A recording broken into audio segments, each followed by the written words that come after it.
Love awakens love. When we meet Jesus, we cannot help but love him.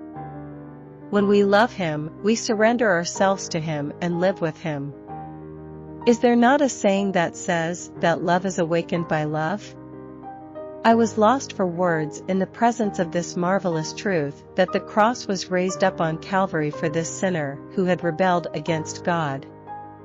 It is frustrating that there is no language to express this great love. If the Lord asks, "Do you love me?" I would not hesitate to answer, "Lord, you know that I love you." He, who knows that there is nothing good in me, has planted the seed of love and righteousness in my heart. This is why I have decided to live my life to share this marvelous love. The following confession of faith by the Apostle Paul, who experienced the cross of Calvary, became my confession of faith. I have been crucified with Christ, and I no longer live, but Christ lives in me. The life I now live in the body, I live by faith in the Son of God, who loved me and gave himself for me. Galatians 2 verse 20. The King James Version translates it as not faith in the Son of God, but the faith of the Son of God. I prefer this translation because it touches my heart more deeply. I live by the faith of the Son of God, who loved me and gave himself for me. Galatians 2 verse 20 KJV. Just as the paralyzed man who had not been able to walk for 38 years was able to get up and walk by faith in Jesus' words, this same love awakened my dormant soul. My perception of the world, my values, and priorities of life have all changed. A lot of changes took place in my mind, and it most certainly was due to the new heart that the Lord had given me. All of my attention was focused on Jesus, and I only saw Jesus in my life. Lord, I am now yours. Have your way with me, Lord, according to your good will and purpose, was the daily prayer from my lips. This was how I met Jesus, and as I learned to live by beholding him, I was able to lay down everything I thought was important in my life.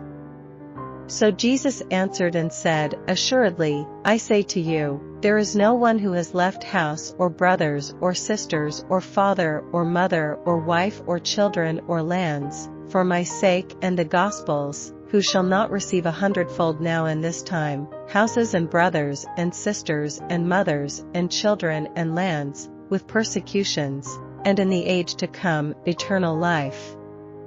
Mark 10 verses 29 to 30.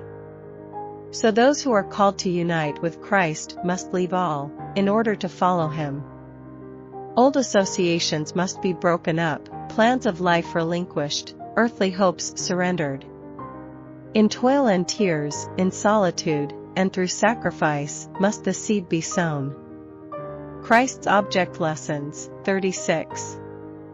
Before I came to know Jesus, when I read these words, I used to think, how can a person live like this? Could it be that only the disciples of Jesus or martyrs can live like this? And dismissed the thought, thinking that it had nothing to do with me.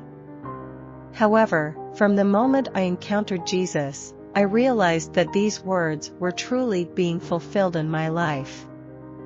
When a person discovers the value of heaven in Jesus Christ, he will gladly give up everything in this world.